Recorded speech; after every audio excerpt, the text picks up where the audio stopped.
मैं यही कहना चाहूँगी कि जब समाज से कोई लड़की निकल कर अपने आप को आगे बढ़ाना चाहती है तो सबसे पहली लड़ाई उसकी समाज से होती है और वो उन जद्दोजहद से निकल कर दिन रात एक करके पसीना बहा के खून बहा के और देश के लिए पदक जीतने की सोचती है। और जब वो इस मुकाम पे जा रही होती है तो उसके बीच में एक खबर आती है कि रेसलिंग फेडरेशन ऑफ इंडिया के जो प्रेसिडेंट हैं ब्रिजभूषण शरण जी, वो यौन शोषण करते हैं और ये उस बेटी के द्वारा आरोप लगाए गए हैं जिसमें माननीय प्रधानमंत्री जी ने कहा था कि तुम हमारी बेटी हो। और उसी बेटी ने एक सवाल कल दागा है कि इस देश में बेटी पैदा होनी ही नहीं चाहिए। इससे ज़्यादा तकलीफ़ की बात, दर्द की बात क्या हो सकती है।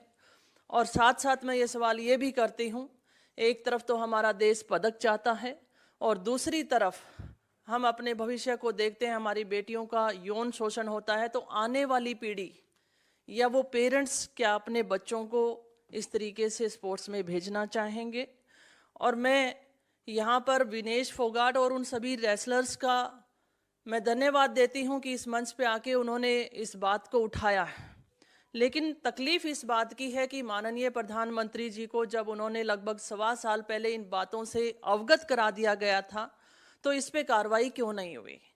और जैसा कि सुप्रिया जी ने कहा कि 72 घंटे के बाद भी ये शर्मनाक बात सड़कों पे अभी तक चल रही है, लेकिन बीजेपी के नेताओं के द्वारा कोई ऐसा स्टेप नहीं उठाया गया। और सुप्रिया जी, आपको ध्यान दिलाना चाहूँगी कि हरियाणा के मंत्री के द्वारा भी एक लड़की के साथ इसी तरीके से कुकृत्य की बात आई थी और उस लड़की ने भी अभी लगभग मेरे ख्याल से 1.5 महीना ही हुआ होगा ज़्यादा से ज़्यादा, और वो बात वहीं पे स्टॉप हो गई है।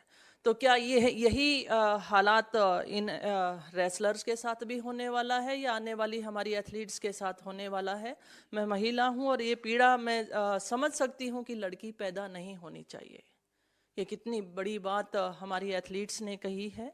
और मैं उन दिनों को याद भी करती हूँ जब हम मेडल जीत कर लेकर आते हैं, तब हमें हमारे साथ हर कोई फ़ोटो खिंचवाने के लिए तैयार होता है, बेटी बनाने को तैयार होता है। जब हमारी बेटियों का चीरहरण किया जाता है तो उसके साथ कोई खड़ा क्यों नहीं होता है।